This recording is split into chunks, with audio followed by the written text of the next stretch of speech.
Hello, ladies and gentlemen, and welcome to the Polyhedron Claddercast, episode 121. I'm Steve Cheetah. No, I'm Andy Lewis. I'm Sid Gill. And I'm Rory Summers. I'd like to start this podcast by apologising for my audio quality in the last podcast. Unbeknownst to me, I'd updated the driver for my Yeti Blue microphone and it decided to do this new Yeti Smart audio mode. Basically, it got far too clever and tried to reckon that I'd now optimised the recording. And I'm doing inverted air quotes for people who obviously can't see it because this is a podcast.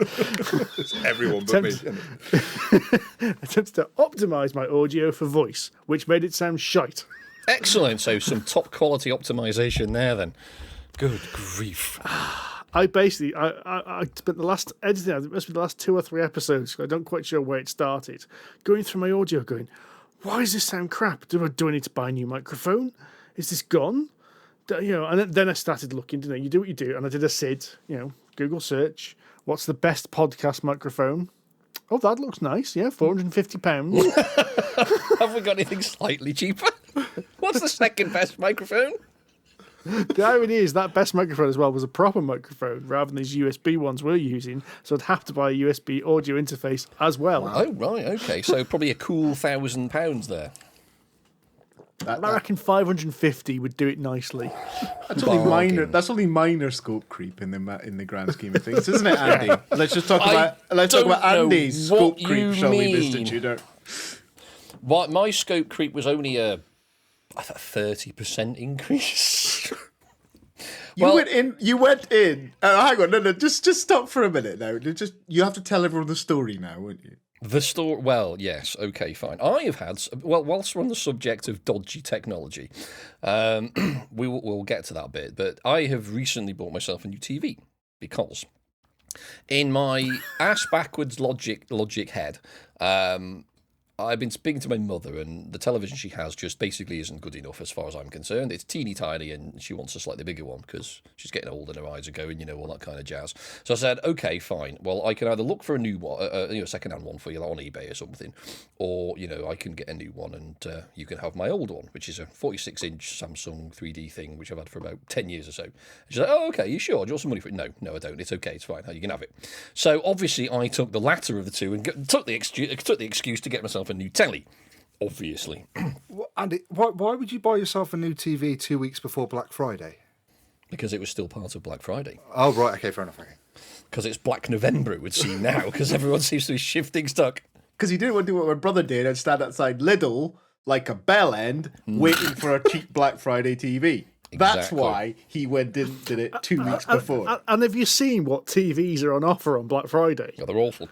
You can get a genuine Samsung. No, I had a look and I found one of the best TVs for the money, etc., that from various outlets. I decided, I'll get one of them, and then spoke to Sid and Steve, and they said, yeah, we've both got one of them. It's brill. Well, right, ringing endorsement for 2 people who I don't consider complete morons. That'll do. I'm not sure. Thank you, Andy. That's high praise, I think. That's high praise. I felt that. I feel quite chuffed with that. So off I went to, and I could have got it online. I tried to get it from Curry's, and they basically refused to take my money online twice. So I thought, right, screw Curry's, I'm going to John Lewis because I'm impatient. So off I went to Solihull. This is the nearest John Lewis had any stock. And in I went. And then I spoke to the sales consultant, not a salesperson, a consultant. Right, okay. Oh yeah, he gave me the chat, and to be fair, he was fairly knowledgeable, and I ended up getting a quantum dot OLED that's about as thin as a piece of paper, 55-inch, and is very, very nice. So I set all of that up, nearly put my back out trying to get it onto the wall mount, and the last couple of days, I have recently purchased a few Alexa dots.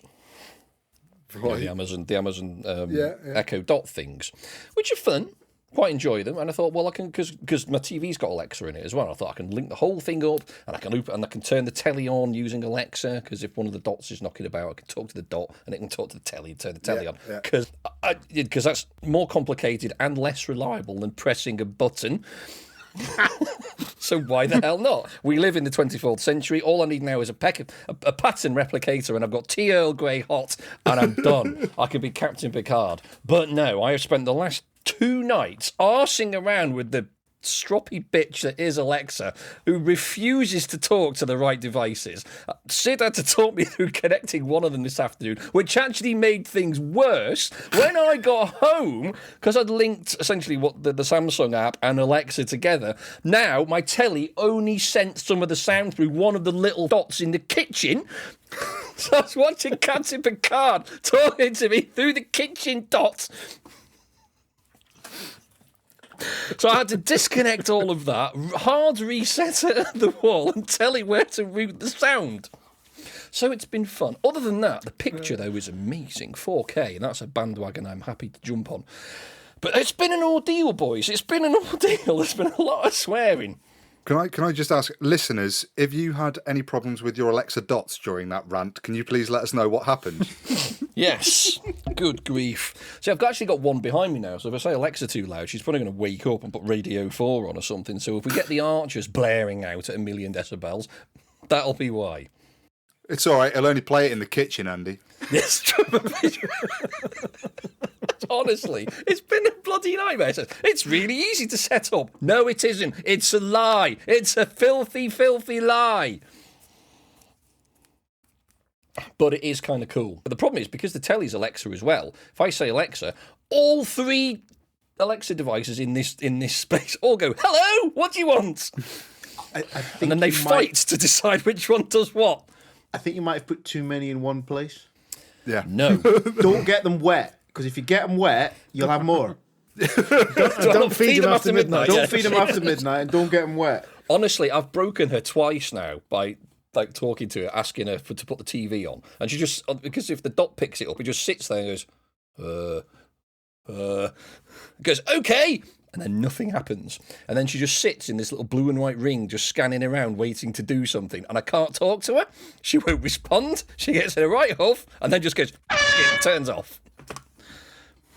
Useless bint. No, right.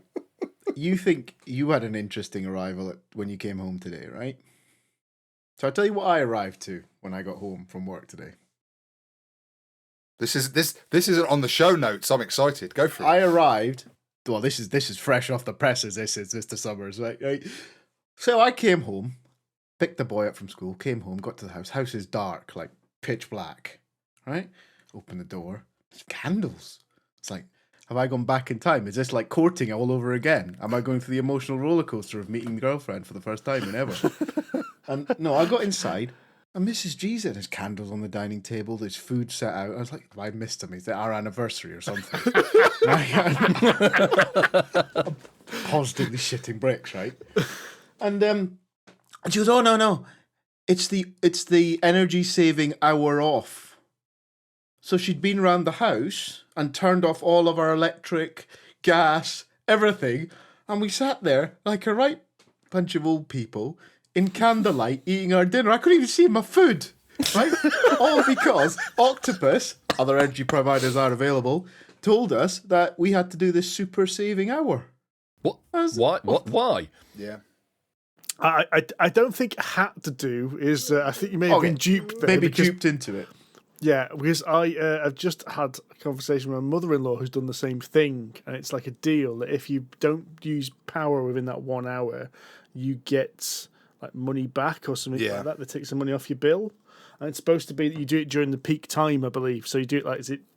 Well, it's 5:30 to 6:30 or something tonight. 5:30 to 6:30, yeah. Which is when like most people come home and and start the making TV goes tea on. in it. Stuff, yeah. Yeah, tea starts getting made, TV goes on, the car gets charged, that kind of thing. Not in our house. Candlelights. That's what we have, Steve. I was driving home at that point. And then I got in trouble because I went for a piss, right? So I turned the light on so I could see, right? So I didn't piss all over the floor and then get in trouble for pissing on the floor. And I got in trouble for turning the light on. Because apparently we went up from 24 watts to 60. I was like, okay. You could have sat down like a dainty lady. No. I can't do that. No. Can't do that. Oh dear. Right, should we talk about some board games, boys? Before we need to finish Sid with a new mop.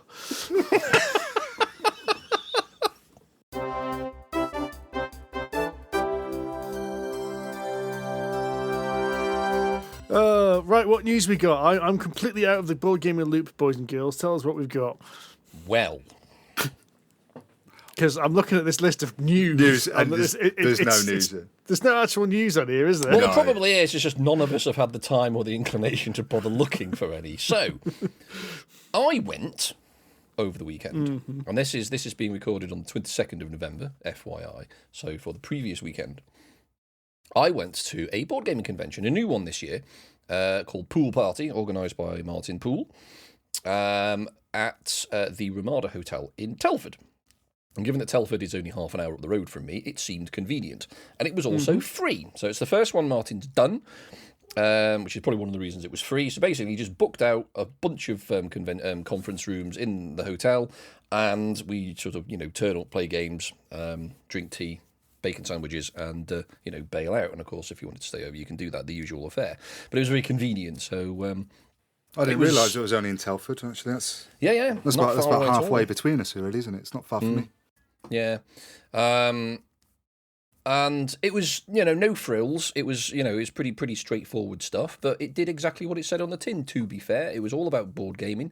Games Law were there in some small capacity, because I think they're based in Telford, so they're not far away. So they had a small shop there, but it was basically, there was a representative walking around with a piece of A4 paper, writing down what people wanted. You then go to the shop, pick it up and bring it over, which seemed pretty good, because literally 5 minutes away, so why not?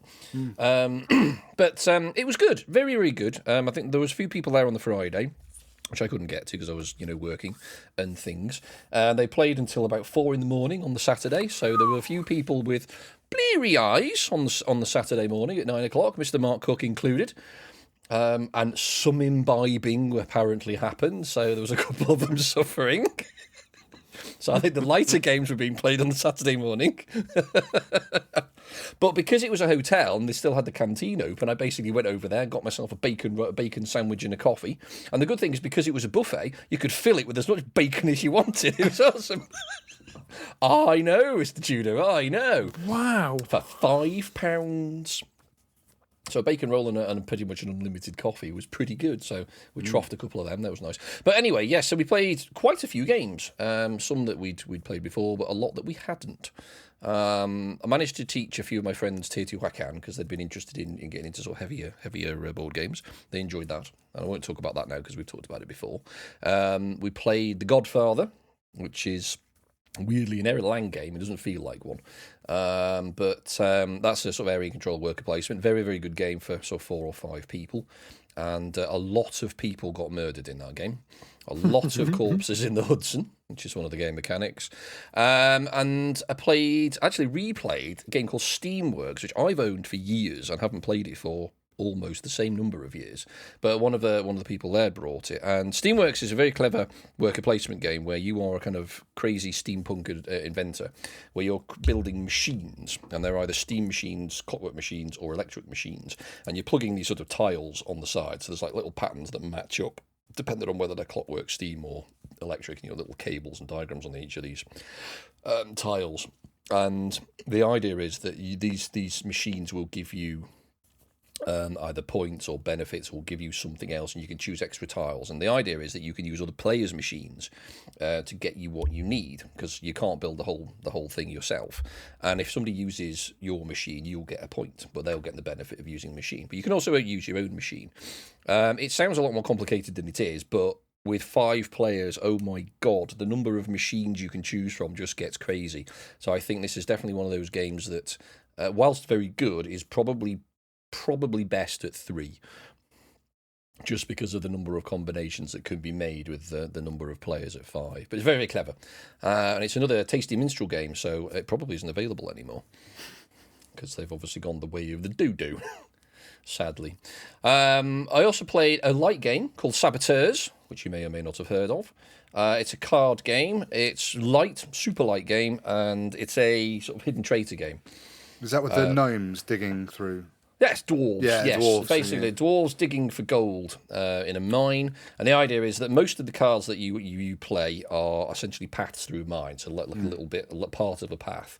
And the objective for the dwarves is to basically there's 3 cards at the end of this sort of path. You get sort of the start. There's like 7 spaces, and then the end where one of 3 cards contains gold, but you don't know which one. So some of the mechanics, you can play a card in front of you, allows you to look at one of the cards. But most of the cards you play are basically part of this map. So there's like this sort of this trail through the caves. And there are some who are saboteurs. And obviously you don't know. So the saboteurs are obviously trying to stop the dwarves doing it in a subtle sort of kind of way. The usual kind of affair. But it's quite light. The rules are fairly straightforward. You can play cards in front of other people to stop them putting cards down if you think they're saboteurs, or the saboteur can put something in front of a normal dwarf just to throw them off the centre, etc. There is Saboteurs 2, which we also include, which is basically more. So it makes 2 clans of dwarves instead of 1. So there's a blue clan and a green clan. And on some of the cave cards, you can have like a coloured door. So only that particular clan of dwarf can get through that door.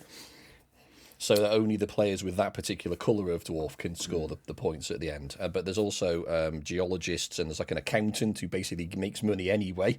He's a profiteer, so no matter who wins, he gets a cut. There's also the gaffer, who can go through either of the doors. He basically runs both clans, so no matter who wins, he gets a cut as well. And there's also thieves. There's a thief mechanic where you can play in front of you going, well, it doesn't matter who wins, whoever gets some gold at the end, I'm stealing one. But in all of these kind of benefit mechanics, you can kind of cancel. There's like a cancel version of it as well. So you play a cancel on top of an active, obviously just gets rid of it. But super simple, really, really light, but fantastic fun. A really, really great. This is the new edition of Saboteur as well, is it? I assume so, yes. I haven't seen the old one. My copy doesn't have thieves and gaffers and doors in it. That's the second one. Oh, okay. So there's like Saboteurs and Saboteurs 2, but you can combine them.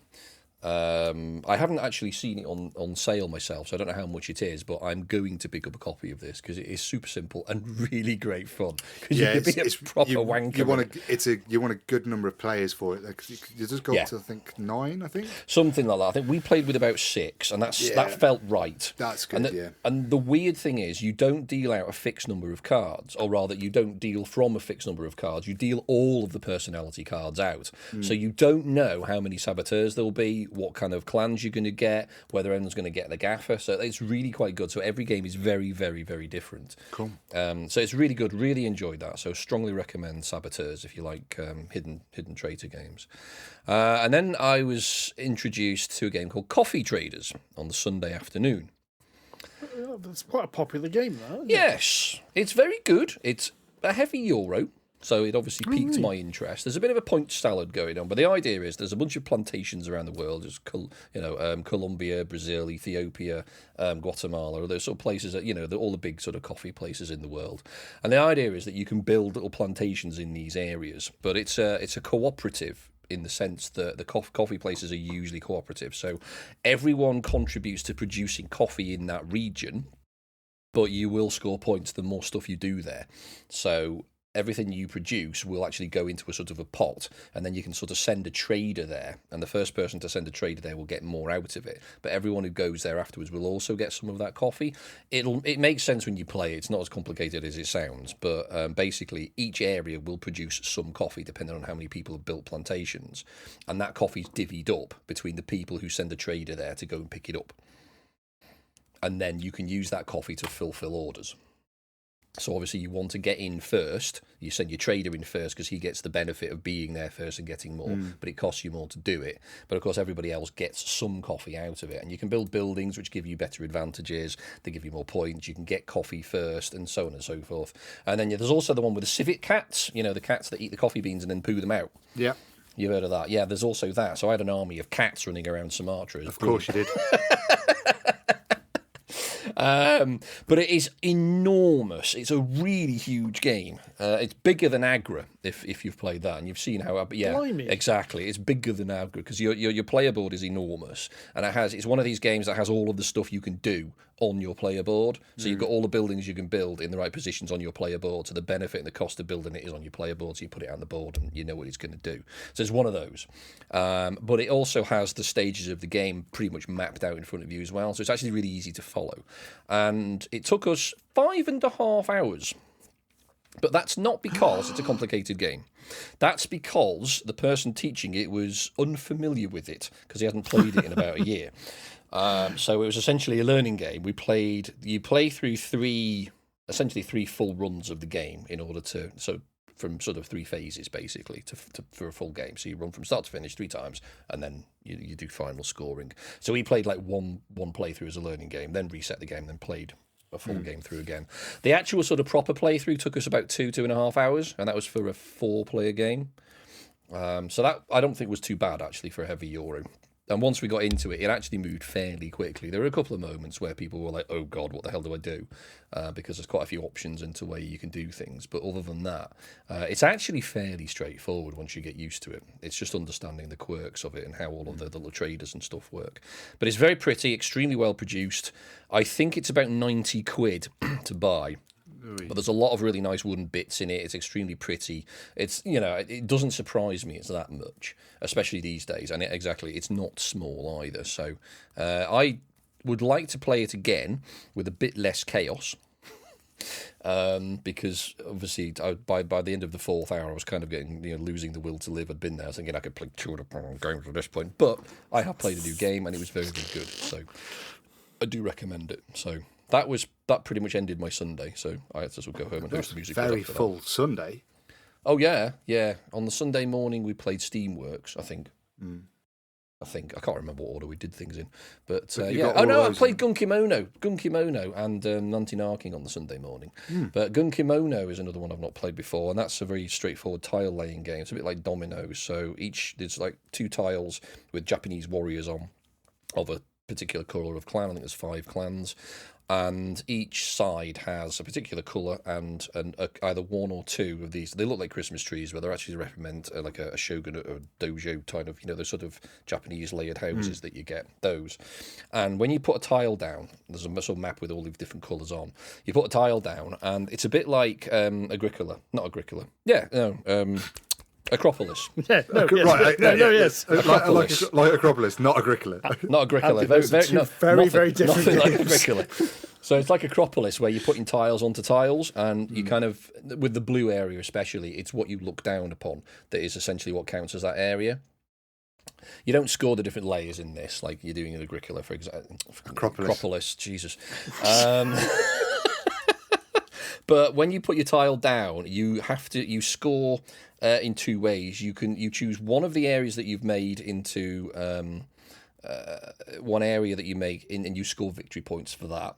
And then the other one you score on like the honour track, which is like the Christmas tree bit. So basically you can score 1 or 2 honour points for the particular colour. There's like 5 tracks, 1 for each colour. So you've got to choose when you put these things down which one you want to go up, because when you go up these tracks, if you get so far up, you can release a stronghold, one of these sort of big Christmas tree house things. And when you put that on the board, you can put it into one of the coloured areas, and it means at the end of your turn you will always score that coloured area. So it's 1 point for each tile. Now the area can change because people can come in and put tiles on top of it to ruin the size of it. So once someone's put one down, you basically just go, right, we need to break that up so they stop scoring points. So there's a good race to try and do that. But it's a really straightforward game. It is literally put tile down, choose points, choose track, depending on which way you want to do it. And if you get so further up these tracks, you get to these little flags that are worth between 11 and 15 points, and then there's like between 6 and 10, and then between 1 and 5 points, depending on who gets there first. And it's an unknown number of points for each of these flags. If you get to the top of the tracks first, you obviously score more points, but it's obviously a trade-off between scoring points on the board for a massive area and scoring points on your victory point on your honour track. So, but it is really straightforward. You literally put tile down like a domino, score points, next player. So super light, really. It's similar in weight to Acropolis as well. So it's that was quite good fun actually, and that was called Gun Kimono. So very Never Japanese. heard of Gun Kimono. So that was fun. That was a good weekend. Really enjoyed it. They had a great games library there, which was a lot of them games were literally new in Trink. Oh. So a lot of people were taking them off, using them, playing them for the very first day. Oh yeah, totally. But it gave me a good chance to have a look at Burn Cycle as well, because I've backed that for the second printing recently. Almost blind, so I had a nose through that. I didn't end up playing it, but I looked through it going, yep, there's a lot of value in there. So that'll do. Had a look at Bard Sung as well, because I was looking to potentially buy that at Expo earlier on, if you remember that podcast. And it's made me really, really think I should have bought it, because it is really, really lovely. And yeah, there's a lot in that box. But never mind, I have enough miniatures. Talking of miniatures and Expo. What a segue! You peeped me down. Yeah, I know. I had a different segue. I could see you going. I could see you itching for it. Do you remember? Do you remember when we went back to the Expo in June, and we decided to do a painting competition, and we picked up a troll shaman. Troll shaman, from yes. Blue Giant. Blue Giant Studios. And we gave ourselves 5 months until the end of November to paint this troll, at which point we're going to share it across the socials and people are going to vote. And then we're going to have the big reveal of who's the best painter between Andy, myself and Steve. And Sid's going to announce this in potentially next episode. So, Andy, just a quick update. How are you getting on with your painting? I have finished it. Ooh. And the mic dropped. I was not expecting that. For the listeners, the other two are in shocked silence. I say I finished all the painting. It's on its base. There's one little thing I need to put onto its base, but I'm waiting for that to turn up in the post. And other than that, it's all done. It's finished. Right. Done. Ready to go. And Steve, how about you?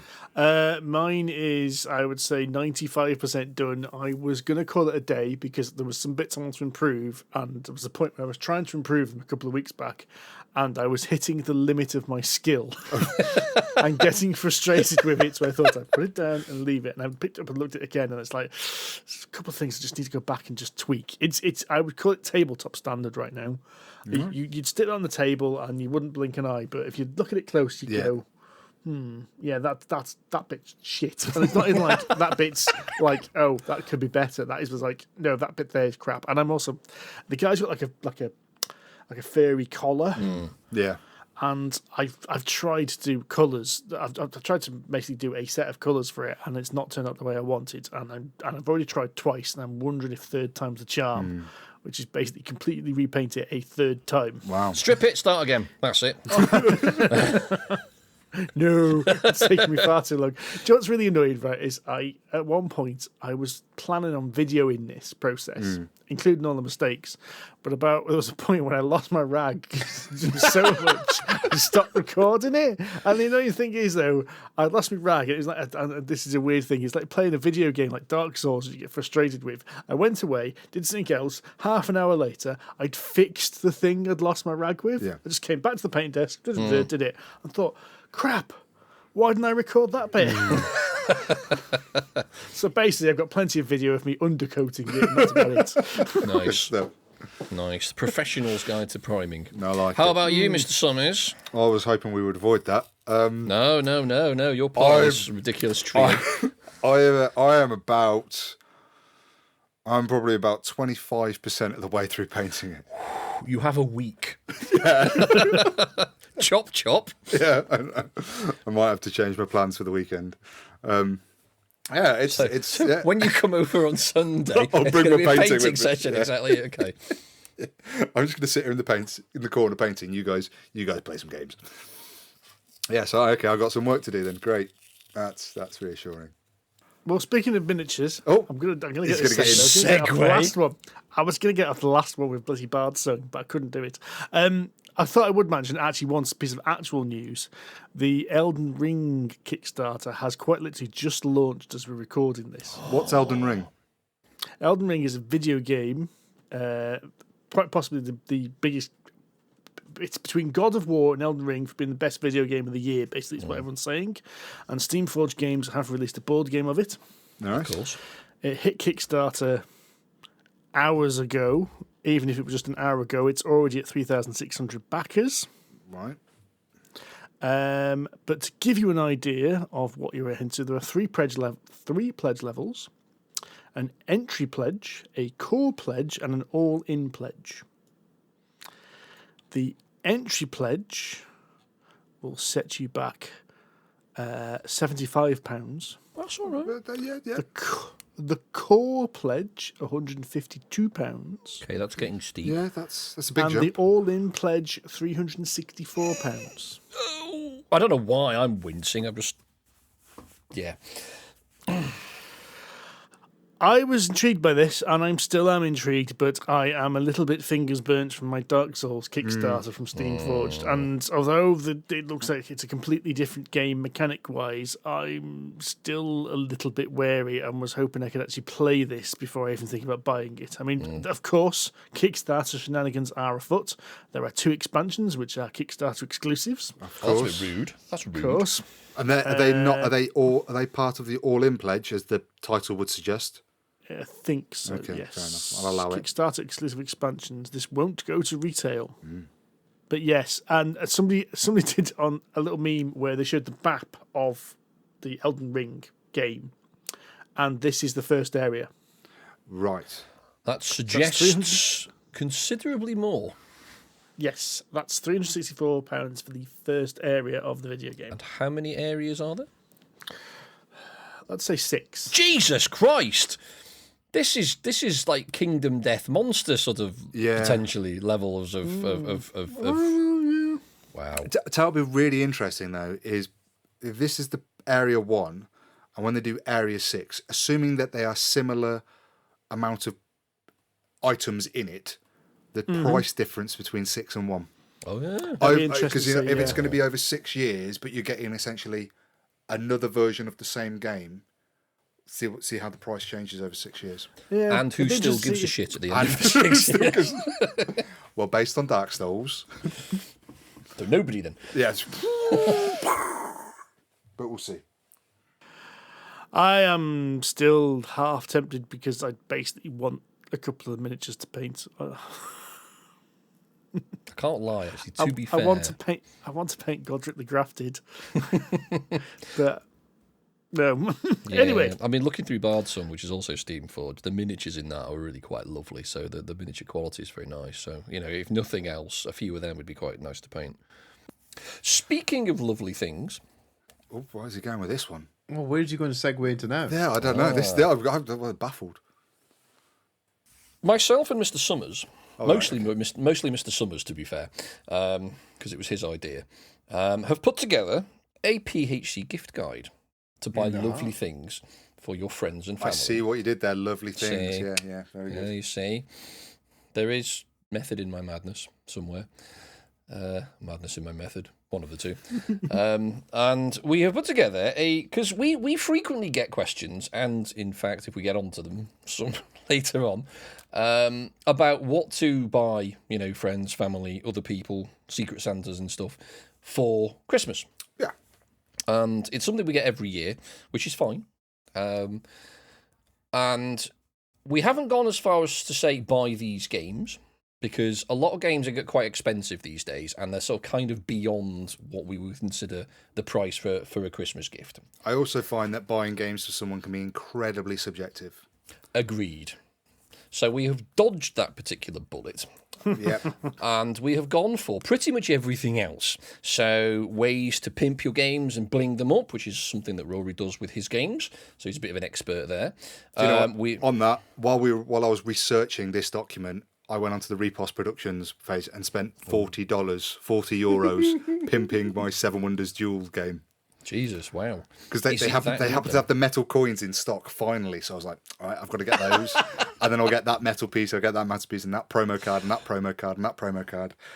Yeah. Oh shit, I've just spent 40 quid. Yeah.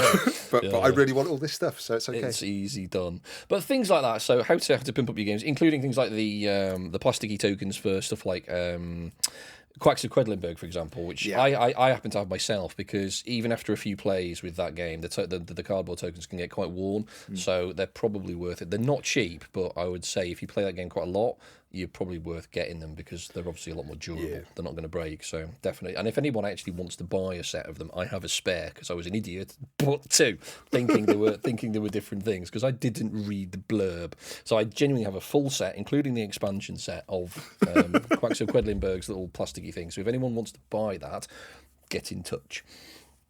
But I can do you a deal. This gift guide article is just ideas, things you can get that are board game adjacent, board game related to help your board gamer friend enjoy their games even more without buying them another board game that they probably won't play for a few months. Yes. And we've even touched on painting as well, because as we've mentioned, some of us like to waggle a paintbrush. Go give that a look. It's over on polyhedroncollider.com. But anyway, shall we talk about some games that we have actually played? I recently played a game from Ludi Creations, designed by Scott Holmes, So You've Been Eaten. Now, I've been really interested in this game for a long time, since it came to Essen in what I think is 2020, was when that was previewed at Essen, and it took a little while to get here. But I think it might be earlier than that. You know, I You think it was 2019? I think it was 2019. Wow. Yeah. So you've been blabbing around this for a long time.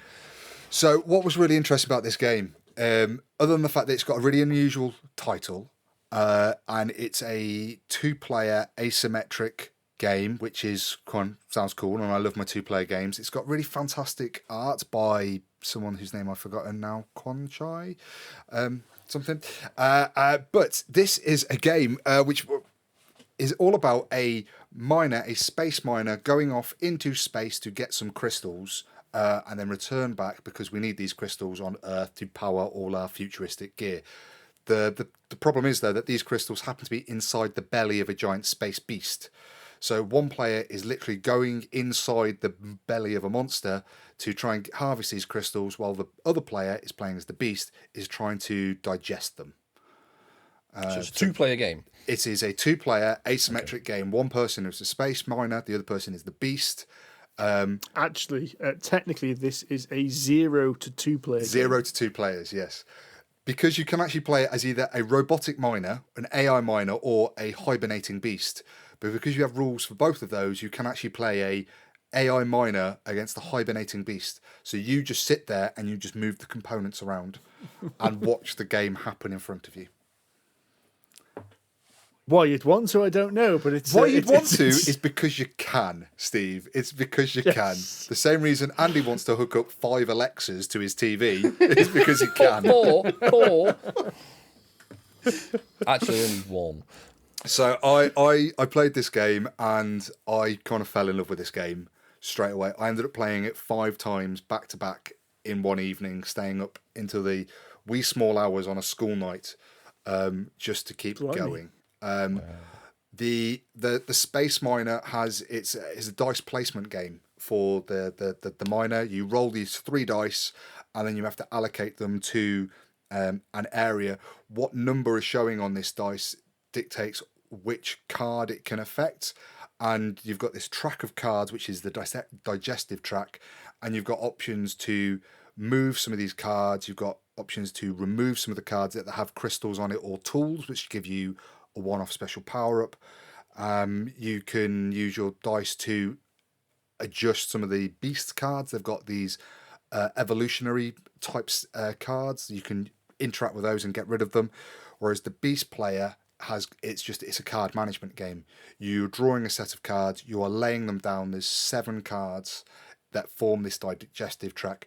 You're trying to get cards that have the right color type of bacteria, because you need to trigger those either together. You need to have a certain number, or you need to have a certain amount of adjacency to be able to buy these immune response cards, give you more special power-up abilities. There's not really a lot going on, but it's the differences between this. And for me, it is the fact that the miner has loads of abilities to manipulate the cards, whereas the space beast has all the power of control. So it's a game about control and manipulation. What I control, you can manipulate, and what you can control, I can manipulate. And it's that where this is the loggerheads of this game, and it's really, really good fun. It is hard as the miner.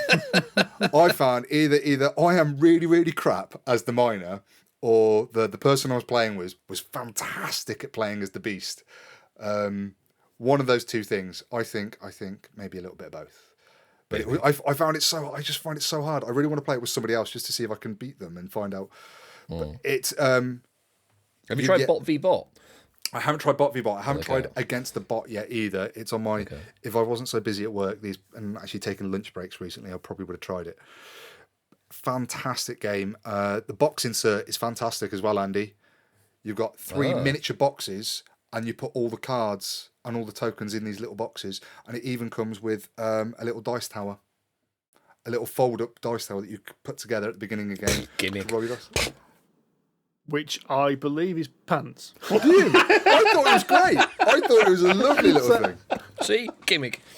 I backed this game on Kickstarter as well, and so I knew Rory wanted to talk about this, so I familiarised myself with the game last night, and so I didn't play it solo, I played it two-handed, so like, it's what I always do to learn the rules of a game, is I'll play like all sides, which is a bit more interesting in this is because it is, the two sides are completely different. And playing it against myself, I found it difficult being the miner. Really? Yes, I was like, there was a point when I thought, the deck really is stacked against the miner here. It does feel as if the beast has got the advantage here without a doubt. So to just go back a little bit, this is, for such a simple game, this is bling to the max, but not in a way that feels over the top, if that makes sense. And it's like a little tiny box, but like every aspect of the box is printed. So the inside of the lid's printed, the inside of the box is Oh, God, printed. it is only wee. Yeah, it's only a wee little game. It's a tiny little game. You get, as I said, you get rather than baggies, you got tuck boxes to put everything in. Yeah, so there, the inside the box is printed. Tiny little tuck boxes. Oh, no, that is nice. And that's the card art for the cards that go inside it, and that's all good. the minus pieces. And then this is with a little skull. That's a digestive tract. That's someone being dissolved. Oh, nice. Lovely. Brilliant, and that's it. So there was two things about that, what you got in this bling. I mean, it's the Kickstarter edition, so I think there was a little bit of extra, Kickstarter bling in there. But two things caught my eye. Is number one, the random pieces of perspex which replace the cardboard covers for the upgrade things. So there's little covers which cover like upgrades. So as you do an upgrade, you take the cover off, and they're just coloured acrylic plastic sheet, and it's like, all right. I like that. I like the fact that it looks like it's like a screen that's been turned off on your console on your arm. Yeah. I also thought like it's just a bit of perspex. I used to make that in the shop at work. But the other dice tower, because it could fit in that box, is only like about 15 centimeters tall, and I worked out that it doesn't actually roll the dice. So Jesus, let an engineer play your bloody board game. Because there's not enough physical space for the rotation. There's not enough baffles. So I had the dice in my hand, and it was like a 1, a 2, and a 6, and I put them in like kind of like that, and it came out 1, a 2, and a 6. All it did was move down the slide and came out with the numbers. It's like, that's not how a dice tower's supposed to work. That No, I like the dice tower. What I don't like the acrylic gems. Yeah, they looked much better on the Kickstarter page than they do in real life. Yes, no, I don't like the acrylic gems, and there doesn't appear to be any cardboard gems in there as well, which is annoying, because you've got to use acrylic ones, because the artwork on the acrylic gems doesn't seem to quite match the artwork on the cards, which is supposed to represent them. So it's like, Andy's going to hate this, because there's like 2 red ones, and they're slightly different shapes, but they are just slightly different shapes. They're not completely different shapes. So me, not being colourblind, is going, which red one's which? Yeah.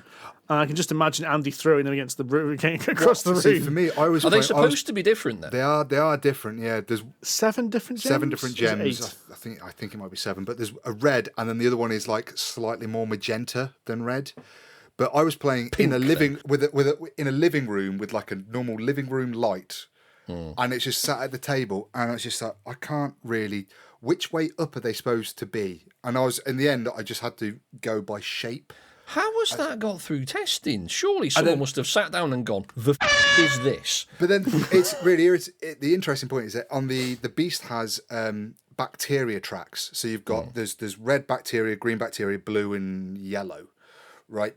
And these are basically the card that is closest to the miner at the end of the miner's turn, that bacteria will attack the miner. And you move these tokens up the track. If you ever get to the 4th space, you've dissolved the miner.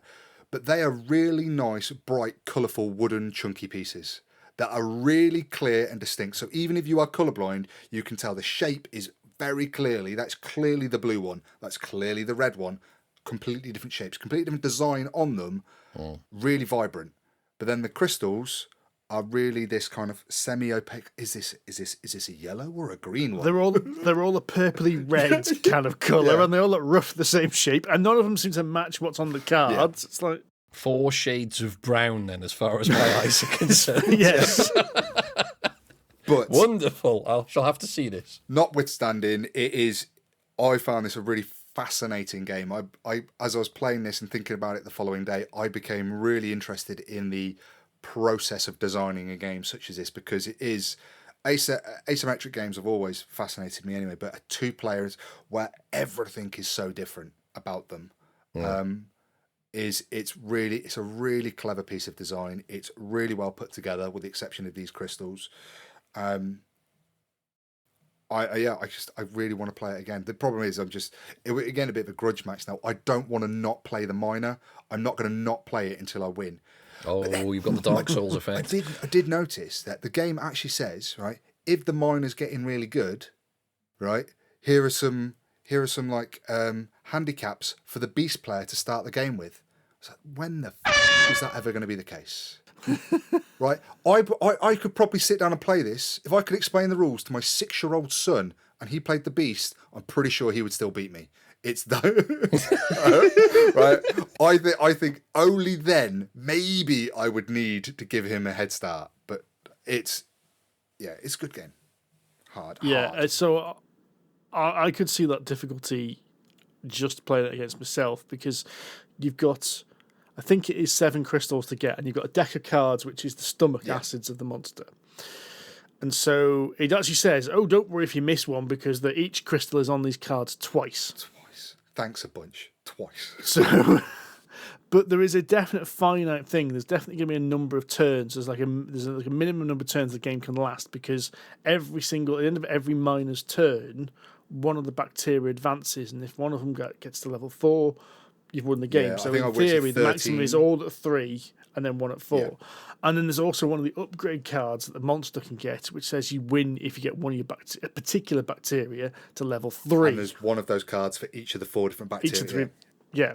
So basically, the miner has to get a shift on. You've got 13 turns to get all. You've either got to get all 7 crystals, or you've got to burn through the entire deck and have more crystals, and then it goes down to VP. But you need to burn through the entire deck and have unlocked everything and have enough crystals to have more points than the beast.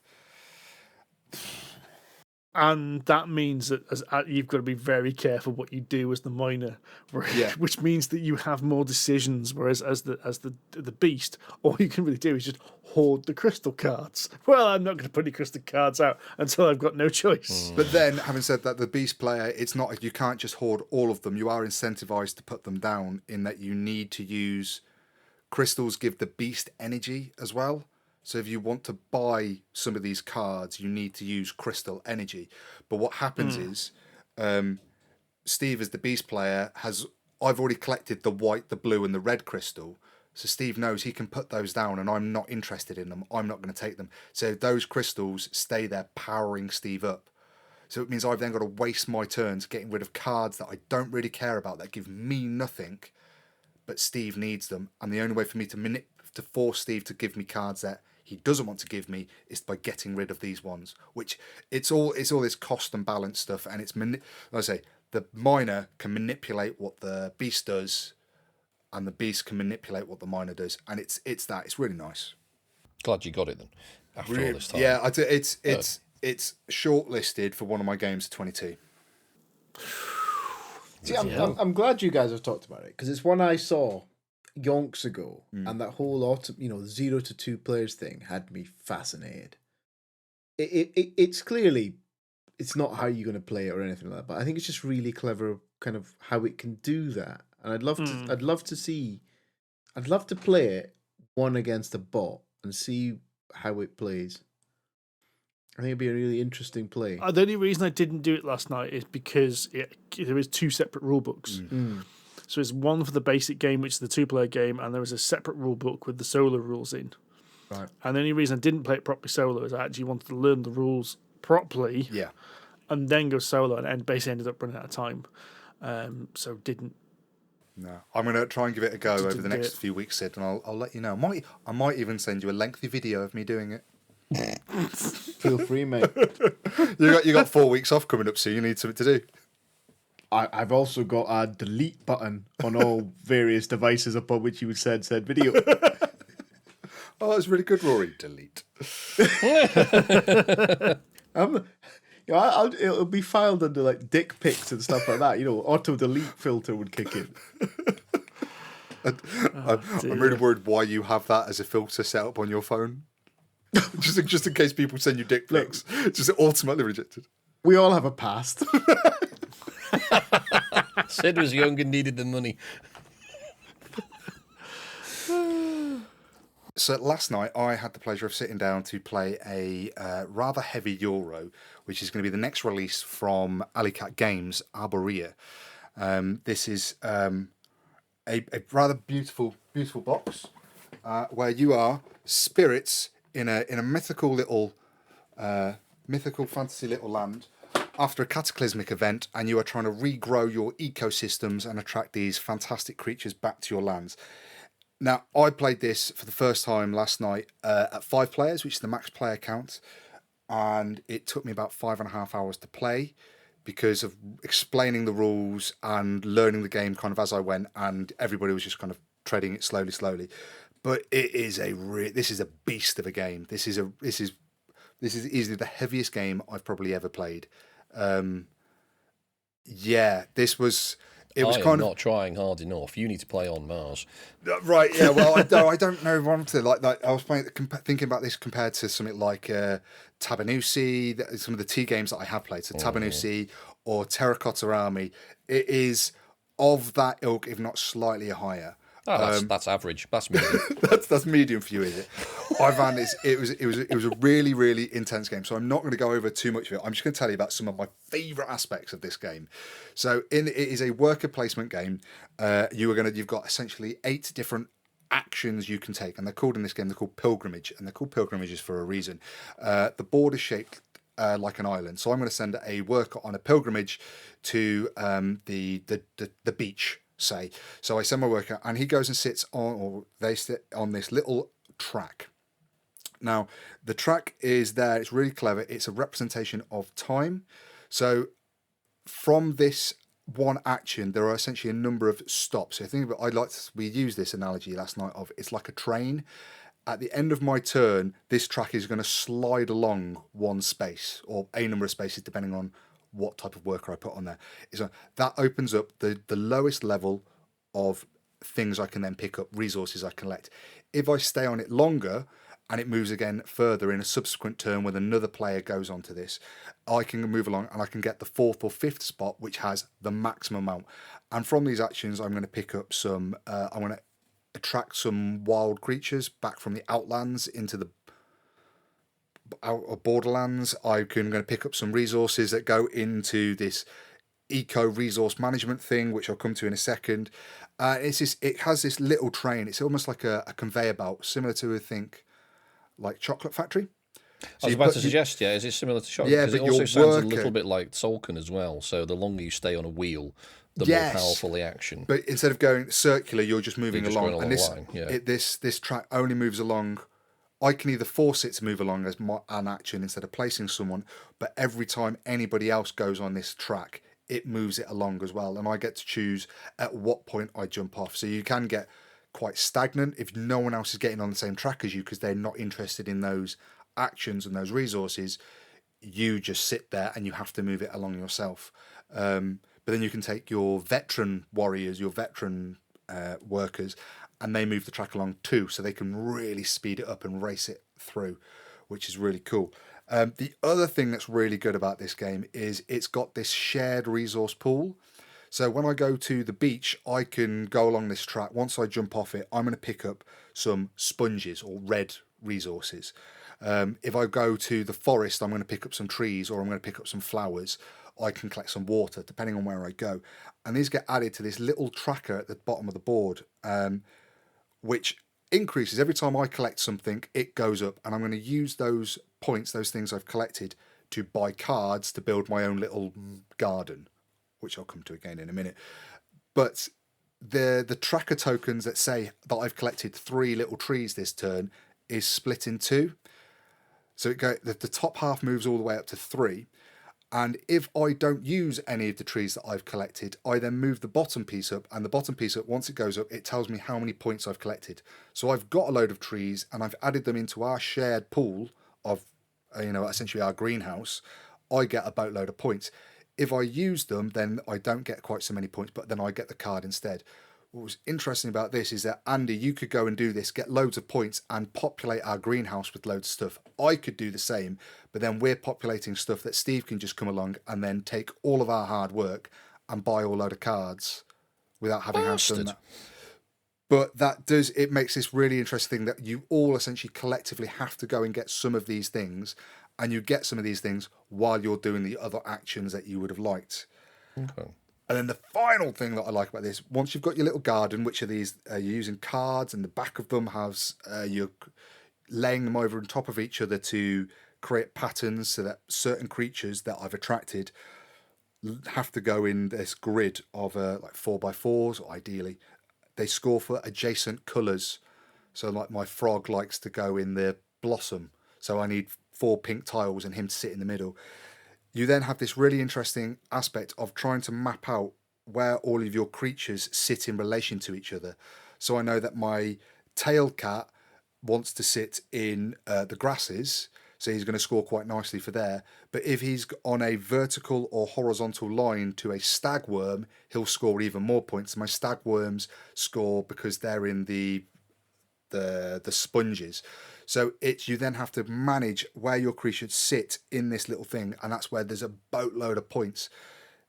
There's just points up for grabs in loads of different places, and it's trying to make sure you're managing all of that and planning to see how you're going to do it and moving along these tracks.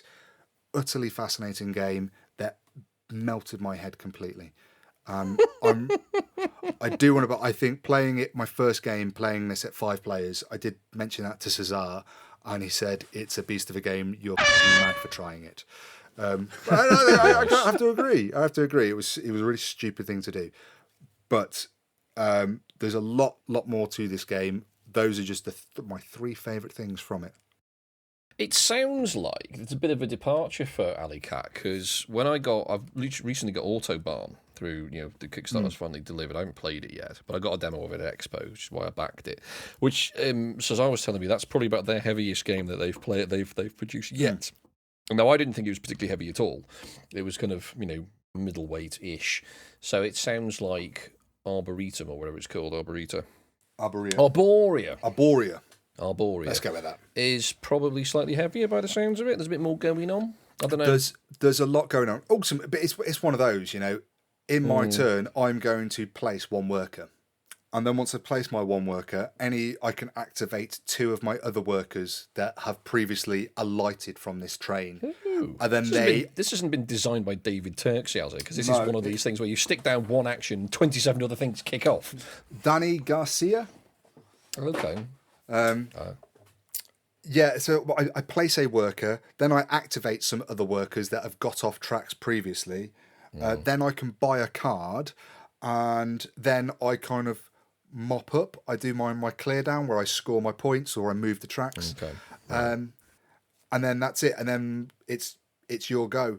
But in simple terms, those are your actions. But making sure you do them all in the right order and at the right times, like getting workers and managing that. It's all just it's loads going on, and it's like doing the final scoring took 15 minutes as well. It's and that's not. I don't mean that as in a bad way. It's first we need to do this, and then we need to score the season tracker. Then we need to score the monsters, and then we need to do, and then each of the monsters, there's 7 or 8 monsters. Each one of them has a very separate scoring condition, and you work your way along, and they essentially gradually get more complicated the further along this track you go. Sounds good. It was really good. Sounds good. But a bit of a departure for Rally Cat, because they're usually, as we've said before, they're kind of like the middleweight, sort of reliably middleweight games, aren't they? Really, this is well above on BGG at the moment. This is rated as a 4. Whoa. So it's heavy for them. And it's interesting because it looks really the board looks really busy, but it's this really cutesy, bright. It's almost a little bit manga-esque artwork in that kind of Asian Funko style. So it doesn't look like a dry, boring Euro. It's so bright and so vibrant.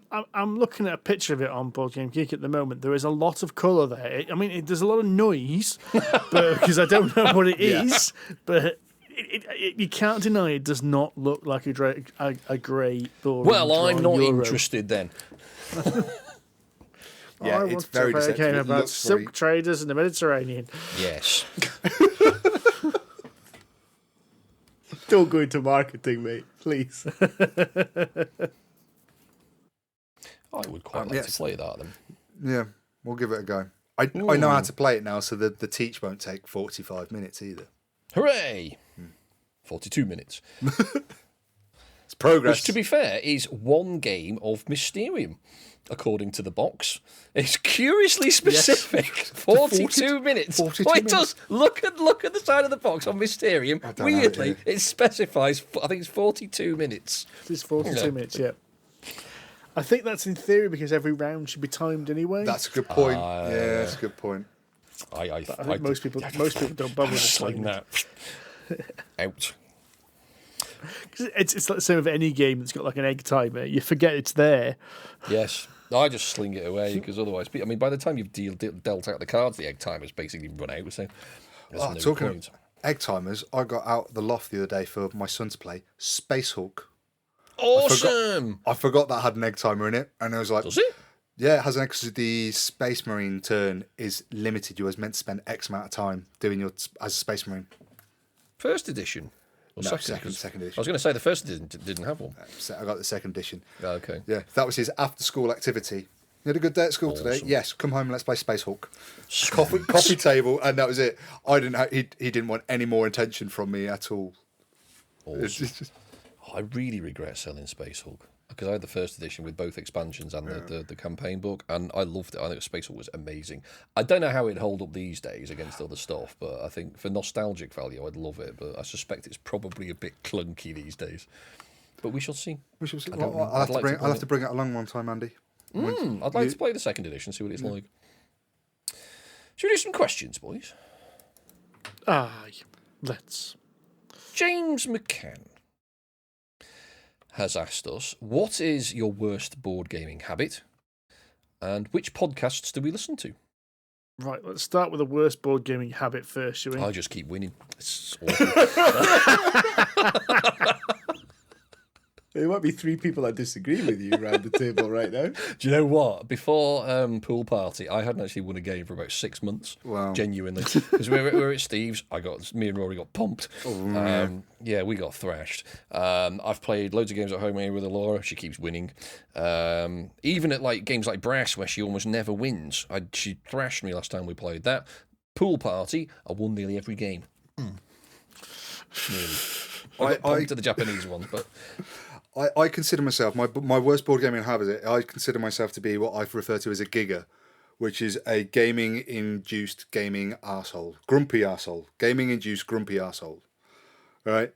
When that board hits that table, do not talk to me about children, about the weather, about what you did last night, what we're having for dinner, a TV show. Don't talk to me about anything about the board game. Yeah, no. I will allow conversations about other games we might play later. I might allow conversations about games we've played just a moment ago. But if that conversation, if that conversation strays to football, right, you're getting a slap. You do not bring up sports during a board game. What was a game about sport? Wasn't it that football game recently that came out? Oh, probably. There's been a few, but do you know, there's always one that comes out just before the World Cup. Yes, yeah, that's on at the moment. Sports ball is happening.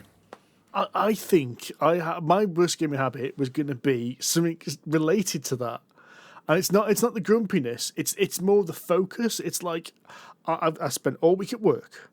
I spent all week dealing with the dog. And I've done laundry, I've done cooking. It's like, now's board gaming time. Stop faffing and get on with your turn. Exactly, yes. Very much so. Stop arsing around. You've had four people's turns to think about what you're doing. Pull your thumb out your arse and do your job. And I am just very much a case of. I think it is very similar. I think. What did you call it, Rory? A Giga. A Giga. I think I've got a severe case of Giga occasionally. I don't think I get quite as grumpy about other conversations, but I can have a conversation as long as it doesn't impact the game. Yes. But as soon as it's starting to delay on the game, it's like, look, if it's wasting time, we can fit another game in now. You know, if I can fit 2 games in a day, that's brilliant. I don't want to, Yeah. It also means that I do play games not to win sometimes.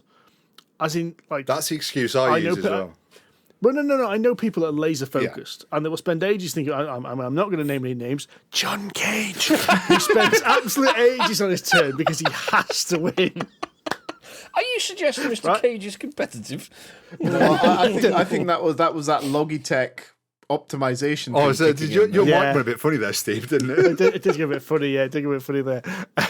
Whereas I will poke a game just to see what happens. Yes. Yeah, apparently, I wonder if that's because because we're reviewing them. It's like, we haven't done any combat yet. Let's start a combat. Well, you're going to lose. I don't care. I need to see how it works. That's exactly how we played Northgard, wasn't it? It's just actually, I want to just play this game. I want to experience this game. And it's sometimes actually winning's nice and all. It's nice not to be last. I mean, I did get upset when I lost at Terracotta Army by so much, but I just want to play. Yeah. On a serious note, I think one gaming habit I do have, which I think annoys some people, is when I start getting really focused on the game, I have to stand up. It gets to a point in some games where it's like, no, I need to concentrate now. I have to stand up. The all-in stand-up. Yeah, it's like no, that's it. And some people don't like that because then I'm essentially looming over them because they're idiots and they have to sit down and play. Morons. I think I get grumpy, but for different reasons. So I'm definitely a Giga, but for usually if I'm concentrating on something and I really need to focus, and I've got 27 things going through my head at the time. I'm trying to work out which how to optimize my tea game in my head, and hopefully not taking up too much of my own turn time. I'm trying to think about it on other people's turns, and I'm being spammed with questions either on the rules or what's for dinner or whatever it is, and it just interrupts my train of thought, and I get really snappy when that happens. I've seen that. Yes, Yeah, I really get snappy. It's just, I'm trying to think about my turn. I cannot relate to that in the slightest. Yeah, it's just it's. I mean, it's not the only. I mean, it happens in other things in life as well. But if I'm trying to focus on something, I'm trying to think about it, and you interrupt me with a load of bullshit, you're going to get a mouthful of abuse, basically. And unfortunately, I think poor Laura gets the thick end of that a lot of the time because she's obviously around more. Especially when those questions are the rules you explained 10 minutes ago. Oh God, that boils my piss to the point of plasma. It really does. Hell. Listen, for the love of Christ, we're playing a fucking game here. We need to move on. Andy's going to explode if we don't move on to the next question. I want to take some notes for all of you on trigger buttons here. Because this is gold, this stuff. The next game we've just given away. I'm going to be asking about how he cooks his stew, what he did for his, for work. Oh, this is gold, this stuff. It's so annoying. I've explained the rules like 3 times. I've actually snapped at people for that and just gone, look, this is the 3rd time. And then they've shouted back at me. Oh, don't do that. Shall we move on? Have you got any bad habits, Sid? Well, see, I don't know yet. So I'm going to look to you 3. What is my bad board gaming habit? You are very easily distracted. Oh, yeah. It's like the opposite of me, really. Shiny things, isn't it? There's something over there. It's a predator instinct. Somebody could be a tiger in that bush. That could have me at any moment. I don't know. I don't think you've played enough for us to judge. See, I wouldn't. I don't know. I don't know what a good habit or a bad habit is. Maybe we should keep this question for another year or so, and I might revisit it by then. I know someone who did have a really bad gaming habit, which really did annoy me. And I'm not going to name names. This isn't John this time, but this individual, when they had the cards in their hand, they were fidgeter. They were fidgeter. And when they had the cards in the hand, they flexed it, and it wasn't just a little bit. It was like almost like end to end touching kind of thing. And I'm like, don't do that to me. Don't you not realise how much that costs? Do you get antsy when I riffle shuffle? Yes. Do you? Yeah, I do. Excellent. But the thing is, I know it bends Another the trigger cards. for Steve. I know it bends the Riffle cards, shuffle but I his bend them cards. back again so they don't get damaged. Yeah. And I don't bend them as much as that. It's literally just enough to riffle them. Yeah, through, no, you know what you do with the riffle shuffling, but there's a couple of times you've done it in a couple of games. I've thought, But you bend them back again. It's okay. It's fun. There's a guy at my gaming club. Hi Tim, because I know he listens. Who has this terrible habit, and he does it to wind me up. I swear. He calls me over to watch him when he does it. At the end of the game, when he's packing it away, he just gets the box, puts it on the table, and then just scoops everything into the box. Oh God. Nothing goes in a baggie. Nothing goes in its compartment. He goes home right and sorts it all No, he out. doesn't. He doesn't do that. He No. doesn't. He'll come back to the game club the following week and he wants to play this, and you take the lid off, and it's exactly the same chaos. Oh God, no. Oh God, I'm the opposite of that. And I get really we've had many fastidious. conversations about why he does it and the mathematical theory about it, and it all makes perfect sense. I agree with him, except I really don't like it. At least you're honest. I really don't like it. But okay, that's what. Right, we should move on. that's- We should move on because this has gone past Carthetic to triggering. Oh, we haven't finished the second question. What do we listen to? I gotta admit, I'm guilty of not actually listening to many other board gaming podcasts. No. Partly because I don't want to be influenced by them, even like subliminally. So yeah, I don't want to end up copying someone. The only one I really listen to regularly is Secret Cabal. That's about the only one I regularly go to. Other podcasts, I mean, there's a few video game podcasts I listen to. I listen to the Video Gamer, which is actually probably one of my favourite podcasts because it's very similar in format to this. It's just two blokes talking, and there is a format to it, but it starts off talking about chocolates and Twixes, and then talks about news, and then talks about the games they played, and then has some emails from the listeners, and it's basically exactly the same as us, just with Twixes. Are they stealing our thunder? How very dare they? No, the Video Game has been going a long time. So we've stolen It's theirs. changed. We've That's stolen all right, theirs. that's fine. Yeah, we stole theirs. Yeah, Move so on, that's move on. fine. What else? So, What else? a couple I listen to while Steve's having a think that are not board game related, but is Last Podcast on the Left. If you guys are, it's true crime stuff, and Okay. they talk about serial killers and monsters and vampires, and it's really kooky, and it's really fantastically well produced, although it's quite advert heavy. But I've listened to a lot about some of the. I quite like my true crime stuff. So like the Ted Bundy tapes, and they've done like a 4-part episode about Ted Bundy, the serial killer, and Jack the Ripper, and all sorts. And ones everyone's heard of, and ones you've never heard of. And another one I really like is No Such Thing as a Fish. Oh, that's quite good. The QILs. The QILs one, that's really good. Yeah, so I really like that one. Board Game Geek have just restarted their podcast. They're on episode 3 at the moment, which is nice to kind of get some board gamey information. It's very serious though. It's like it is. I find it's a little bit like BBC News at 10 version of board game podcasting. Oh dear. Bit dry. For It is us, a bit I think. dry. Bit dry. Go on, Sid. What do you listen to? You must have some interesting podcasts. Yeah, surely. I've got some weird ones. Some of them I won't admit to on such a format as this. So No Such Thing as Fish. Yeah. That's one on mine. You're Dead to Me, which is the guy from Horrible Histories. Mhm. And it's just like they pick a random historical like character or something like that, and just it's normally an expert. It's Greg James. That's his Greg James. Greg Jenner. Greg Jenner. With a comedian and an expert, and that's it. And that's the whole show. And they just they'll pick like Jack the Ripper or the medieval times or the Bale Tapestry. They'll pick a topic and literally just talk about it. The comedian normally knows nothing, and they just go through it in a kind of a nice, simple, easily digestible format. So I've got that, and then I've got a bunch of other really boring sciencey ones. Well, the Glass Cannon, that's another good one. That Glass Cannon's on there. Yeah, guys. Yeah. Some of their new stuff's actually been really good. The Bastion and Alathatep one, that's been really good. I think Glass Cannon Presents, I have found an absolute godsend. Because I've been going through a bit of a bad time with podcasts. I've got bored of most of my podcasts and got irritated with them. But I don't know. There's something about the voice styles on. I think because they're also different on Glass Cannon that I really enjoy that. But other than that, I've just got hold of a bunch of actual plays mostly, RPG actual plays, which I'll probably get shunned for talking about. Stuff like that. Oh, I don't know, because I quite like the Matthew Mercer Critical Role. Yes, I quite like. It's not a podcast, but I quite enjoy watching those. So I mean, I quite like. It's on podcast. It is a podcast. Well, there you go. Yes, well, this was on YouTube. So, but yes, I do like the Critical Role stuff. Well, I think the thing I like about actual plays is and that kind of podcast like Glass Cannon. I think that's why it really works for me.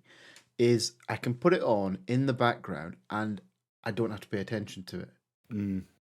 If you know what I mean. Like if I'm going out for a jog or I'm in the kitchen cooking, you just put it on and it's just like somebody talking. It's kind of like the radio, isn't it? You can just it's there. I'm aware of it, but I don't have to be zoned in. I don't have to focus on it. But what I can't do is listen to it at work because I start typing what they're saying. Yeah, no, I used to, because I used to do a lot of CAD work, which is just 3D modeling, so it's 3D space. So I used to listen to loads of podcasts at work because you're not typing, so you can do that. And then now I write reports mostly, and yes, I can't even have music with lyrics in typing. Yeah, I can do music. Yeah, music's fine. Talking, no. Yeah. Actually, as now you mentioned it, I actually started typing out the lyrics to a Metallica song the other day when I was writing the document. Yeah. Exit. Wait, hang on. Okay, so Sasha asks, do you review your reviews? Are there any games that your opinion on has shifted significantly? God, there must be one from you, Andy. You're a polarised bastard. There must be one. Yeah, but I'm also very stubborn, remember. Once I've got an opinion, that's it. It's not changing. That's true. That's true. That's a good point. I mean, but even you must have one. There must be an exception to the rule. Well, there's a running joke between myself and Mr. Mike Barnes of... Who Dares Rolls? Who Dares Rolls. That many, many years ago, when I first got into this this hobby, I did a review of a game called New Earth. And it's because it was one of the games I played at the first expo I went to. So I was this New Earth. This New Earth, yes, that one. Yes, that one. Oh my God. Yes, and I was a little green behind the ears in this forum, which is where now I'm a wizened old man, and I quite enjoyed my experience. I was taken through it by the designer. And at the time, because I didn't know any better, I thought, this is all right, actually. It's a modern board game, and came away, and I wrote, which I think is still on our website, buried in the mists of time. In the archives. In the archives, my opinion on it. And it was not negative, let's put it that way. Okay. However, with the benefit of hindsight and a lot of gibberish, of jiving from Mr. Barnes and a few others, and obviously having read around the subject over the years, I have come to realise that is not a popular opinion. And in fact, on reflection, it's a big steaming turd. This is quite a controversial game because the designer actually started replying to people's reviews on other platforms and basically saying they were wrong and things like that. And the rumour is there's basically a lockup somewhere in Nottingham that's still got like a crate full of these things, a pallet full of these games, because I think the last expo they were selling them for like £5 each and they still weren't going or something daft like that. So yes, it's quite an interesting story behind that game, which I probably won't go into. No, we should draw a veil over it and move swiftly on. Yeah. So I've got a similar experience actually, because I remember like starting all this and doing a blog and doing reviews of the games I bought, and then somebody sends you some games to review, and there was a definite point when you want to aim to please. And you end up writing a positive slant on some games that really you weren't positive on. And there was one which was like a chess variant where I wrote the review, I posted it, and it was like a week later, I looked at it and went, that's not my actually opinion of the game, is it? I've tried, and it was one of those things that having like a week away from it and coming back to it, I realised the clarity of going, shit. I've been far too positive on that review. But that's a bit of a different one. That's one where you know, not so much your opinion has changed, much The way you've written a yeah. bad review. Yeah. The way you've written a review's bad. I think really. that's... And that was actually a turning point. I remember actually from that point onwards slagging off games I didn't like. Honesty is definitely the best policy. But I think it takes, as when you start reviewing anything in board games here, is when you start getting sent games, you do feel that compulsion initially to go, I'm not going to be as harsh. I'm not going to be as brutal. And I think after a little while, you get to that point where you go, actually, no, I was far too lenient. I was far too nice with that game because I didn't want to upset. I don't want to hurt someone's feelings. I didn't want to, I didn't want to piss off the publisher. I didn't want to upset the designer. But at the end of the day, that's just those are kind of one or two people. There's a handful of people that you're going to upset with a negative review. Whereas if 50 people go out and buy a game based on my glowing review, and it's a pile of dog shite, I've upset them and they've lost trust in me or in us. And I think that's more important. Absolutely, yeah. For me, when I write a review, I'm of the opinion that nothing gets better without criticism. If something's shit, people should say it's shit. Constructively, don't just sit there and slag it off. Try and be reasonable and explain why you don't think it's very good or one particular aspect isn't very good. And maybe offer an improvement, I don't know. But if something's not great, things will improve if things are criticised. Yeah. Whereas if you say something's brilliant, it won't get better if it's crap. So, and I've found that, especially with any reviewer, you kind of latch on to particular reviewers that you find have similar taste to you in whatever it is. It doesn't have to be board games, in computer games, in cookware, or whatever the hell it is, Dunelm fabrics. So I would have done with books and movies, to be honest, is obvious. Exactly, but you find people with similar taste. I mean, there's a bit of positive reinforcement going on here, but it's sort of natural behaviour, and you find people who've got similar taste to you. So the chances are, if this particular reviewer likes a game, there's a pretty good chance I'm going to like it too. Like, I mean, Yahtzee, for example, who actually Croshaw, video gamer, he does obviously entertaining and comedic reviews, but the things he looks for in computer games are the same sorts of things I look for in computer games. So once you can read between the lines, you're like, well, if Yahtzee likes it, there's a pretty good chance I'm going to like it too. That kind of thing. So anyway, so I've been trying to brutally honest with a lot of the reviews, but I will say that Steve has taught us quite a good lesson, or a good approach to the way we review, just as a group here, is that I think we can probably be a lot harsher in our podcast format, not like we're doing now, where we play a game, we talk about it on here, and we can be brutally honest, brutally harsh, kind of chew the fat over it, and it gives us a slightly more rounded opinion before we actually write the written review. Because I think the written review is a little more considered, at least it is for me. I think that's a solo endeavour as well. So I think if you're writing a review on your own, it's kind of what Steve was saying, that you either fall into the trap of maybe saying what you think you should be saying versus what you actually feel, or you go too far the other way and just basically end up in the aggressively attacking because you've lost objectivity. But bringing it into this kind of forum, as you say, is to chew the fat and discuss it, allows us to challenge each other in a healthy, positive way, like you would anything else in life. Exactly, you don't just sit there on your own and make a decision. Right, often you put it on the table and work out around it. And if it is a steaming pile of shite or very good at the end of that, that's irrelevant. It's having the conversation that gets you from where you were to making a decision. I think totally. I mean, the four of us have broadly similar, but there are big differences in our tastes, and I think that's a very good thing. Because I mean, Rory and I, you and I differed on Magnate, for example. Yeah, we both walked away at Bonfire, Expo and Bonfire. Yeah, but then we have great similarities in other areas. There's some things that we both really, really like in games. But I look at it now as actually, if I'm going to take a game to one of your houses, or I'm going to take it to a game group, if I say this is a good game, I want to put it down in front of those people, and we're going to play it, and I want you all to enjoy it, and I'm confident you will. I think this is a good game. You should enjoy this. I'm going to put my money where my mouth is. I'm going to spend the time to make you play this because it is worth your time to play it. And that's my opinion now. If I do not think a game is worth your time to play it, I will delicately say so. Some members of this group may or may not be quite as delicate. So here's a question, bringing us back round to Sasha's question. you guys have all talked about games where you liked it and then didn't like it. Have you got any the other way around? Where you didn't like? Not one I've reviewed, but Power Grid. Yeah. I remember the first time I played Power Grid, I really didn't like it. I thought it was dull. And It looks dull. Playing games. It looks really dull. terrible.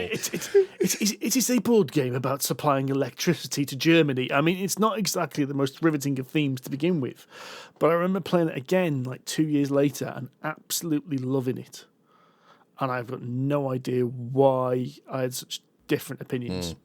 I actually played it for the first time in about 3 years the other day at our board game group in Bewdley. I just took it along and the three of us played it, and it's such a clever game.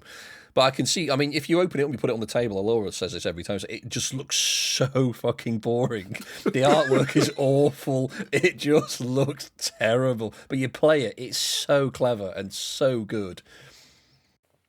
I don't think I've had any like that. I don't think I've had any games where I've played it and thought it was rubbish and then played it again later and gone, actually. That was quite good. There was one game, there was a Race for the Galaxy. I remember I played that and hated it. And then a few years later, I was in a board game shop looking to kill some time. And one of the guys said, should we play a game? Just got to wait for a train or whatever it was. Yeah, do you want to play a Race for the Galaxy? It's really good. I went, I think I've heard of this. Sat down and wasted my time all over again. And it was about 15 minutes into the game, I was like, I remember this game now. I hate it. I think the closest I can get to that is Betrayal at House on the Hill. I never loved it, but I was fairly, it's okay. And this is sort of early in the days of sort of new to modern board games. This is sort of way back in 2015 or whatever it is. I was going to say you don't love No, I don't. Betrayal No, at I House on the Hill, detest it.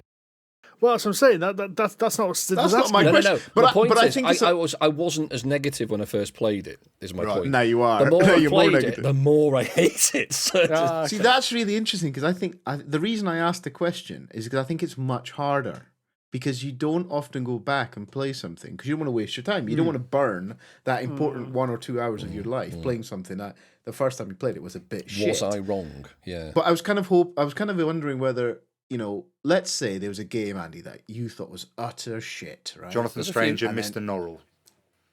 Right. And then Rory comes along with all this annoying enthusiasm that he walks around the world with, right? I love you, Rory, but you're very happy. Speaking of bad board gaming habits, Rory's enthusiasm. He comes along with his bubbling enthusiasm, and then you need somebody like that, I think, to make you play it again. And I think you're right. I genuinely actually think, coming back to that, I genuinely think that carries quite a lot of weight, actually, getting somebody into a game. Because if somebody comes on this is really, really good, and they're really enthusiastic, I think that enthusiasm is quite infectious. And we talked about this when we talked about Who Goes There. I mean, I think Steve and Sid, you had bad experiences I want to play with you. But I really enjoyed it. I played it the other week again, actually. Got to the end, still lost, but really enjoyed it. It's that. It's exactly what he's just done there. So Who Goes There, right? Don't ever want to play the game again, except with Rory. It's such a great, clever game, and the central mechanic of paranoia is absolutely brilliant. It's just so badly implemented. That's the problem. That's why you need to play with my doctored version of the game. See, and even then you lose. Jesus. But anyway. So Amy Reed asks, she got 3 questions. Best game for a Secret Santa, best game for playing with non-gamers at Christmas, and any Christmas-themed games. Best game for a Secret Santa, Game of Trains. Under a tenner will fit in a stocking. We say that every year. Every year, because every year it's right. True. Yeah. It's true. I would also actually add Tinder Blocks from Alley Cat Games. Yeah, it's a little tiny tin, really great game, and also Kitten. That's also by Alley Cat Games. A little tiny, sort of literally little tiny box, the size of a full reviews on polyhedroncollider.com.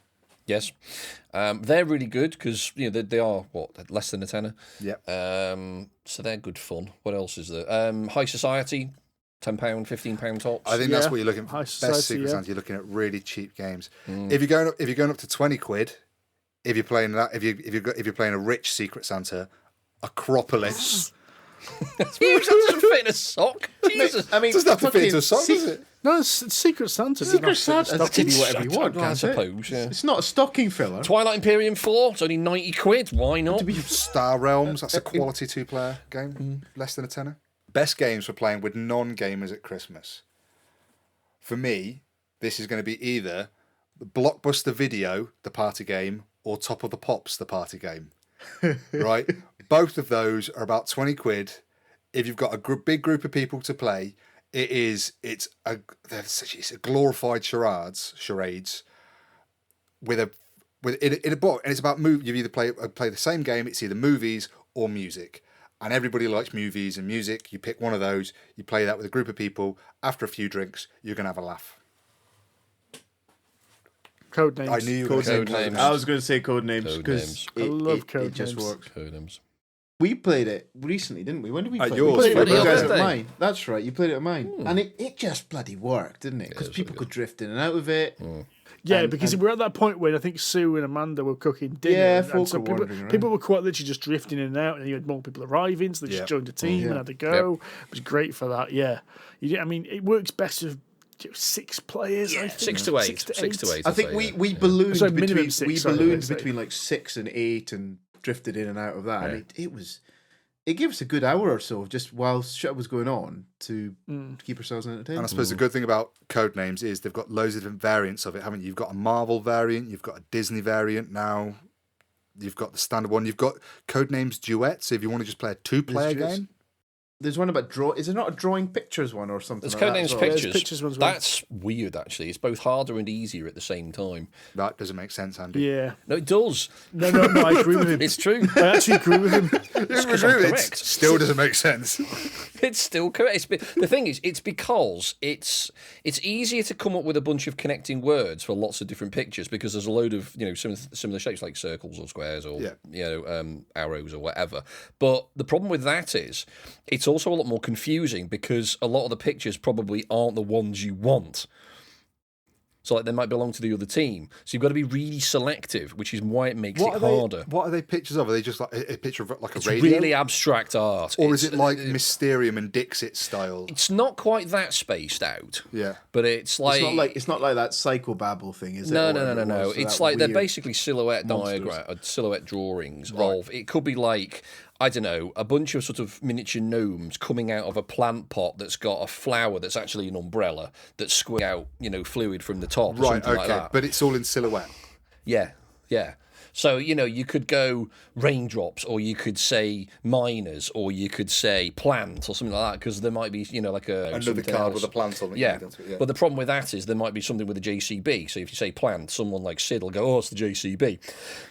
But that's a code names. That's a general code names problem, I think. No, that's You just the need- shit that's that not- comes You out. need to That's understand. the No, meta. you need to understand the person that you're playing or the No, persons that's that the you're playing whole with. point of code. I know That's how the game No, I know, works. but there's a lot more spread in the pictures one. Yeah. Pictures are. I think pictures are because you're interpreting the picture, not just the word, are you? So depending Yeah. what bit of the picture you latch onto. Which is Or why a it's particular easier person. to pick. Oh, so it's easier and harder. Exactly. It's easier to pick. It's easier to pick a word, but it's harder to get the right word. Right. Well, Rory is still very confused by that opinion. Any Christmas-themed games you recommend? Christmas themed game. I don't think I know any. There's a game from Osprey Games called Secret Santa, which is a trick-taking card game, which you can probably pick up for about a tenner at a doubly-based bookstore. Do you know what? I'm really annoyed. There was a Carcassonne winter version that came out years ago, and I almost bought it because I really like Carcassonne. We play it a lot, and we've got ridiculous amounts of expansions. And it's snow covered. It's basically just the normal Carcassonne, just the snow on the ground.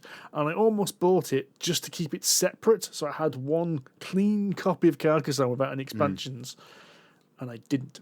And I regret that decision. That's all. Nakatomi Plaza, Die Hard. Yes, there you go. There you are, Christmas Day. done. And on that, we should finish. Thank you very much for listening. We have been Polyhedron Collider. If you actually enjoyed this nonsense, please give us a review Then on you're iTunes mental. or your. Why are you interrupting the outro? Let him finish. Don't make it harder for him. Do you know what? Give us a review. Find us on Google. BGG Guild 2726. There's a possibility that our next episode is the best of the year or not. We don't know. But who knows when that will come out? When we do, see you then. Bye. Cheerio. Bye-bye.